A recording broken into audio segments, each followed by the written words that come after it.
नर्सों के हॉस्टल में अचानक लाइट चली गई। फ़ौरन मोमबत्ती जला दी गई और आपस में वक्त गुजारने के लिए बातों में मसरूफ़ हो गईं।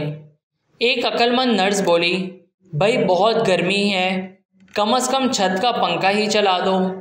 कोने से दूसरी अक्लमंद नर्स बोली, नहीं नहीं, पंखा मत चलाना वरना सारी मोमबत्तियां बुझ जाएंगी।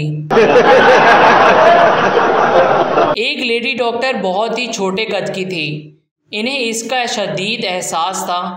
एक मर्तबा वो एक पार्टी में शरीक हुई तो कद ऊंचा करने के लिए ऊंची एड़ी की सैंडल पहने और बालों की चोटी भी इस अंदाज में गूंदी कि कद ऊंचा दिखाई दे।